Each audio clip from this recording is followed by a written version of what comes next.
नमस्कार। सुबह के 10 बज चुके हैं। हाजिर है हम ताजा तरीन खबरों के साथ। बुलेटिन की हम शुरुआत करेंगे। सबसे पहले बात राजधानी भोपाल की करेंगे। कुछ सियासत बड़ी खबरों की हम बात करते हैं। उपचुनाव में युवाओं और रोजगार पर अब बीजेपी कांग्रेस का पूरा फोकस है। बीजेपी ने युवाओं को नौकरी देने का एक तरफ वादा किया है। सरकारी नौकरी के साथ रोजगार के नए अवसर भी खोलेंगे। सीएम शिवराज सिंह चौहान ने कहा, शिवराज सरकार ने पुलिस भर्ती शुरू करने का फैसला भी लिया और कांग्रेस ने भी युवाओं को एक और रोजगार का वादा दिया है। युवाओं के लिए हमारे पास विजन है, सज्जन सिंह ने कहा। पूर्व मंत्री उद्योगपतियों के सामने युवाओं को रोजगार देने की शर्त रखी थी। मध्य प्रदेश में 2.75 करोड़ से ज्यादा युवा वोटर हैं और 27 विधानसभा सीट पर ये अहम भूमिका बनाते हैं युवा वोटर्स। तो काफी ज्यादा उपचुनाव को लेकर अब दोनों ही दल सक्रिय हैं और अपने अपने वादे लेकर जनता के बीच ये दोनों ही दल जा रहे हैं और ज्यादा से ज्यादा फोकस है युवाओं पर, रोजगार पर और उनको लुभाने के लिए कई तरीके की स्कीम्स और उसके साथ ही कई वादे यहाँ पे किए जा रहे हैं। तो युवाओं से क्या पूरा होगा मिशन 27? यूथ वोटर्स और बीजेपी का इन वोटर्स पर पूरा फोकस। रोजगार के नए अवसर खोलेंगे। युवाओं के लिए भी हमारे पास विजन है, कांग्रेस से एक तरफ ये कह रहे हैं। देखिए, हमारी योजना ग्रामीण क्षेत्र में महिलाओं के उत्थान की है। सेल्फ हेल्प ग्रुप हैं, स्व सहायता समूह के उनके हाथों को मजबूत करने की योजना हमारी है, क्योंकि गांवों की यदि इन स्व सहायता समूह को हम मजबूत कर दें तो ये प्राणवायु बन सकती हैं गाँवों के लिए। तो नौजवानों के लिए तो विचार उनका है ही। उन्होंने इन्वेस्टर मीट की थी इंदौर में, बड़े बड़े उद्योगपति आए, उनको स्पष्ट कहा कि आप अपने उद्योग लगाइए, मैं सारी सुविधाएं दूंगा, लेकिन मेरे मध्य प्रदेश के 70% नौजवानों को इसमें आपको रोजगार देना होगा, तभी मैं आपको सहूलियतें दूंगा। तो कई विजन है कमलनाथ जी।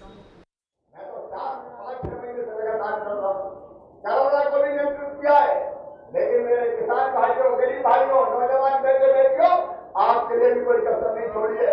और सुनो रे मेरे दिल्ली के नौजवान, बहुत जल्दी सरकारी नौकरियों में भर्ती का अभियान प्रारंभ होने वाला है।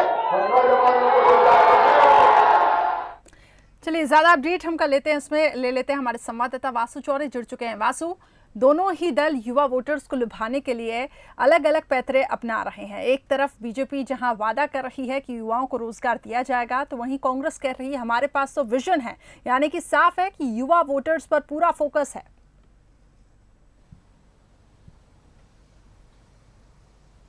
बिल्कुल करिश्मा, देखिए युवा वोटर्स बड़ी संख्या में हैं 27 सीटों पर जहां पर उपचुनाव होने जा रहे हैं और बड़ी भूमिका निभाएंगे। या यूं भी कहा जा सकता है कि जो हार और जीत का फासला होगा वो कहीं ना कहीं युवा वोटर्स ही तय कर सकते हैं। ऐसे में दोनों ही दल अभी मध्य प्रदेश में इन 27 सीटों पर उपचुनाव को लेकर युवाओं को लुभाने में लगे हुए हैं। कमलनाथ की अगुवाई वाली कांग्रेस कह रही है कि हमारे पास युवाओं को लेकर विजन है। जब हमने इन्वेस्टर मीट किया था और जब जो इंडस्ट्रीज मध्य प्रदेश में आ रही थी तो उनके लिए साफ तौर पर कानून बना दिया गया था कि 70% प्रदेश के युवाओं को आपको रोजगार देना होगा। बेरोजगारी भत्ता देने की बात कही थी और जल्द ही रोजगार देने की भी बात कमलनाथ सरकार की ओर से लगातार कही जा रही थी, लेकिन उसके बाद सत्ता परिवर्तन हो गया और एक हाल ही में शिवराज सिंह चौहान सरकार ने भी एक बड़ा फैसला लिया है कि 100% सरकारी नौकरियों में प्रदेश के डोमिसाइल्स को, प्रदेश के मूल निवासियों को आरक्षण दे दिया गया है। तो कहीं ना कहीं दोनों ही दल जो है वो इस कवायद में जुटे हुए हैं कि किस तरीके से युवाओं को अपने साथ लाया जाए ताकि 27 सीटों पर जो उपचुनाव है उसमें युवा निर्णायक भूमिका में है, तो वो वोट पार्टी की तरफ शिफ्ट हो। अब ऐसे में देखना होगा कि युवा किस तरफ रुख करते हैं। अभी युवाओं ने अपनी बात बहुत ज्यादा खुलकर नहीं रखी है। बीते दिन हमने देखा कि भोपाल में बेरोजगारी मंच ने एक बड़ा प्रदर्शन किया था रोजगार की मांग को लेकर, पुलिस भर्ती की मांग को लेकर, आयु सीमा को बढ़ाने को लेकर। हालांकि बहुत सारी ऐसी बातें हैं, बहुत सारी ऐसी चीजें हैं जिनको लेकर अभी स्थिति बहुत ज्यादा स्पष्ट नहीं है। प्रदेश सरकार की ओर से बहुत सारी परीक्षाएं हो चुकी हैं जिनमें भर्ती अभी तक नहीं मिली है। इस सबके चलते कहीं ना कहीं नाराजगी की भी बात सामने आ रही है जो कांग्रेस को लाभ दे रही है। वहीं बीजेपी सरकार में होते हुए कुछ ऐसी पॉलिसीज बना रही है जिससे आने वाले चुनाव में बीजेपी को भी लाभ हो सकता है। तो दोनों ही दलों के बीच में युवाओं को लेकर कहीं ना कहीं कांटे की टक्कर अब नजर आ रही है और युवाओं को लुभाने के लिए हर संभव प्रयास ये दोनों ही दल करते हुए नजर आ रहे हैं। इसके अलावा प्रदेश में 27 सीटों पर जो उपचुनाव होने जा रहे हैं करिश्मा, इसमें बड़ा मुद्दा महिलाओं से संबंधित जो विषय है उनका भी है और किसानों का भी है। चाहे महिला अपराधों की बात की जाए या फिर महिलाओं के जो स्व सहायता समूह है, महिला सशक्तिकरण की बात हो, महिलाओं को रोजगार की बात हो, या फिर अब किसानों की जब बात होती है तो निश्चित तौर पर किसान कर्ज माफी, बीमा की राशि मुहैया कराना और जो पिछले दिनों जो नुकसान हुआ है उसमें किसानों की सहायता करना, ये तमाम ऐसे बड़े मुद्दे हैं जो कहीं ना कहीं वोट में कन्वर्ट होंगे आने वाले चुनाव में। और कांग्रेस या बीजेपी जी वासु, प्रदेश के युवा काफी ज्यादा समझदार हैं। वो भी समझते हैं कि जब चुनाव नजदीक होते हैं ऐसे में वादे कई कर लिए जाते हैं लेकिन धरातल पर वो पूरे नहीं होते और इसकी बानगी हम देख रहे हैं, नाराजगी जो साफ तौर से झलक रही है, भर्ती प्रक्रिया अभी पूरी नहीं हो पाई है। तो ऐसे में बीजेपी को भी अब पूरा फोकस रखना पड़ेगा, साथ ही जो नाराजगी है उससे दूर करने की यहाँ पे कवायद शुरू करनी पड़ेगी, क्योंकि कहीं ना कहीं उसको लेकर यहाँ बीजेपी को उसका खामियाजा भुगतना पड़ सकता है। तो वहीं कांग्रेस है जो इसका फायदा तो उठा ही रही है लेकिन वो भी युवा वोटर्स को आकर्षित कर रही है। अब ये बताएं कि कौन कौन सी मुश्किलें इस दौरान आ सकती हैं, क्योंकि अभी युवा वोटर्स का रुख किस तरफ है ये कहना जल्दबाजी होगा, क्योंकि अभी तो आगाज हुआ है धीरे धीरे तैयारियों का और अभी तो पूरी पिक्चर बाकी है। लेकिन फिलहाल जो आप देख पा रहे हैं, समझ पा रहे हैं, ऐसे में बताएं कि क्या चुनौतियां और मुश्किलें दोनों ही दल को हो सकती हैं। बिल्कुल करिश्मा, आपने ठीक कहा। जब वोटर शांत होता है तो जो चुनाव के नतीजे आते हैं, परिणाम आते हैं, वो बहुत अनिश्चित और आश्चर्यजनक होते हैं और कुछ इसी तरीके की स्थिति अभी मध्य प्रदेश में बनी हुई दिखाई दे रही है, क्योंकि जो वोटर्स हैं वो खुलकर ये बात नहीं कह रहे कि हम किस पार्टी के साथ जा रहे हैं। वहीं कांग्रेस अपने तरीकों से जो कमलनाथ सरकार की 15 महीने की कुछ फ्लैगशिप योजनाएं थी, चाहे युवाओं को रोजगार देना, इंडस्ट्रीज में 70% रिजर्वेशन मध्य प्रदेश के लोगों के लिए करना। मुझे रोकना पड़ेगा, यहाँ मेरे साथ अजीत सिंह भदौरिया जी कांग्रेस प्रवक्ता जुड़ चुके हैं, साथ ही उमेश शर्मा जी बीजेपी प्रवक्ता मेरे साथ जुड़ चुके हैं। आप दोनों मेहमानों का चर्चा में बहुत बहुत स्वागत है। जी धन्यवाद। जी, सबसे पहले उमेश शर्मा जी आपके पास आना चाहूंगी। ये तो साफ हो चुका है कि उपचुनावों को देखकर हम ये देख रहे हैं कि दोनों ही दल काफी ज्यादा सक्रिय नजर आ रहे हैं। बीजेपी की तैयारियों की बात करें तो पूरा चुनावी प्रचार अपने समर पर है, लेकिन ये बताएं कि रोजगार का वादा जो किया गया, साथ ही जो शिक्षक भर्ती प्रक्रिया और कई ऐसी प्रक्रिया है जहाँ पे भर्ती ठीक तरीके से नहीं हो पाई है, तो उनकी नाराजगी कैसे दूर करेंगे और क्या कुछ युवाओं से वादा, बीजेपी का यहाँ पे क्या फोकस रहेगा? मुख्यमंत्री शिवराज सिंह जी चौहान ने अभी 2 दिन पहले ही अपने ग्वालियर चंबल के प्रवास के दौरान बहुत स्पष्ट शब्दों में कहा है कि सरकारी भर्ती की जो प्रक्रिया है उसको प्रारंभ किया जा रहा है। क्योंकि कोविड का काल था, सरकार की प्राथमिकता उस समय कोरोना से लड़ने की थी, पर उसके बावजूद जो सरकार ने प्राथमिकताएं तय करी है उसमें रोजगार एक बड़ी प्राथमिकता है। और शिवराज सिंह जी चौहान ने बहुत स्पष्ट शब्दों में इस बात की घोषणा करी है कि भर्ती की प्रक्रिया को प्रारंभ किया जा रहा है। मध्य प्रदेश की शिवराज सिंह चौहान वाली सरकार मध्य प्रदेश के नौजवानों के रोजगार के लिए बहुत चिंतित है और इसके लिए प्राथमिकता पर प्रयास किए जाएंगे। जी अजीत जी, कांग्रेस का यहाँ पे क्या विजन है? क्योंकि यहाँ पे पूर्व मंत्री सज्जन सिंह वर्मा कहते नजर आए कि युवाओं के लिए हमारे पास विजन है।